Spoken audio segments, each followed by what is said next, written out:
Who handed over Nigeria to the Fulani? Someone said Fulani is Yoruba's #1 enemy and that the British handed over Nigeria to them. This is not the truth. The British did not hand over Nigeria to the Fulani. Parliamentary elections were held in Nigeria on the 12th of December 1959. The result was a hung parliament with no clear majority to form a government. Zik's National Council of Nigeria and Cameroons, NCNC, came first with 2,594,577 votes to get 81 seats.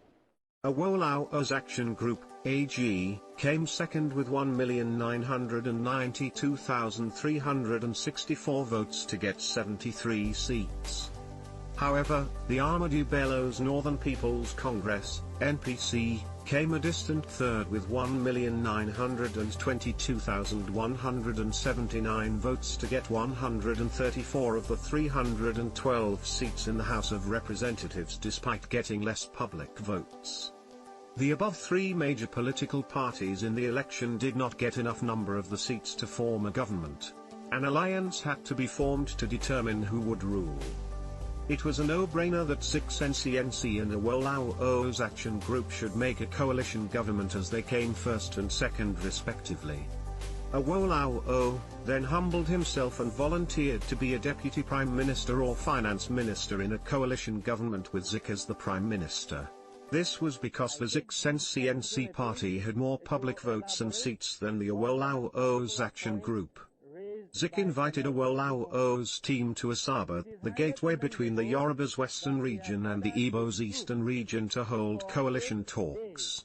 The talks were a clever ruse to keep Action Group's hopes high, so that Action Group would be kept distracted from meeting with other minor parties for talks, including Northern Elements Progressive Union with 8 seats, Mobile Aye Grand Alliance with 6 seats, Igala Union with 4 seats, Independent Candidates with 4 seats, Igbo Tribal Union with 4 seats and the Niger Delta Congress with 1 seat.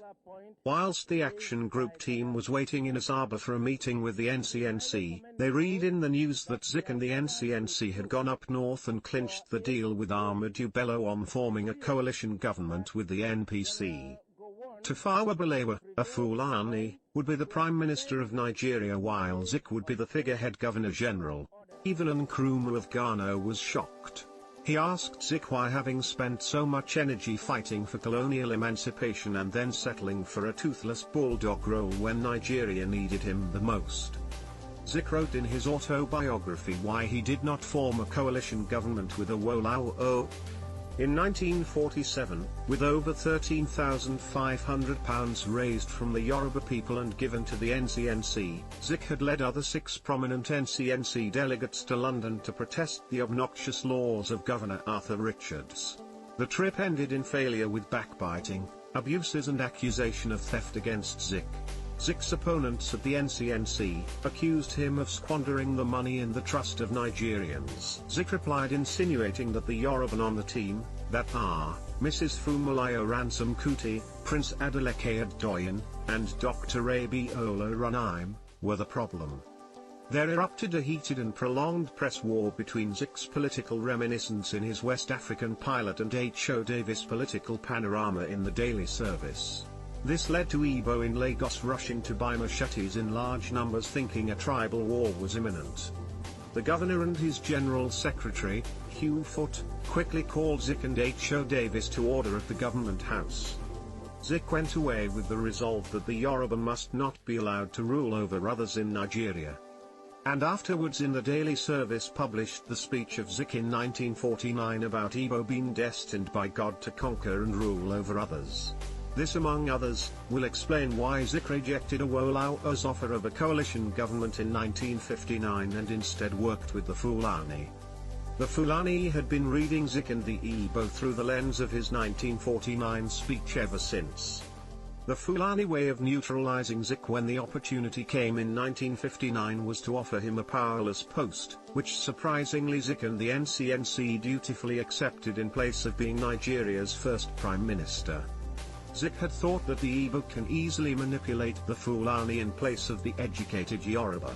He thus manipulated Balewa to arrest Awolowo in 1962 and to have him jailed for 10 years in 1963.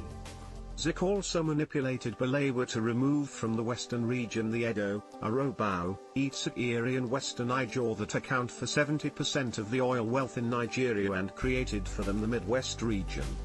Zik's hatred for the Yoruba gave the Fulani the impetus to rule over others in Nigeria. The Igbo coup plotters tried to undo Zik's mistake in 1966. And unfortunately, they killed other ethnic group leaders and left theirs, which resulted in the Civil War. Britain did not really hand over Nigeria to the Fulani. Nigeria was given over to the Fulani by the Igbo. However, to hold on to power in Nigeria, the Fulani enlisted the backing of the self-serving career politicians in England. Not many Igbo, especially the young ones, know this narrative. I don't think the Yoruba, even their elders, remember this. Has the leopard changed its spots? No. The Igbo people have always voted for the Fulani since 1959 and continue to do so. Thanks for listening.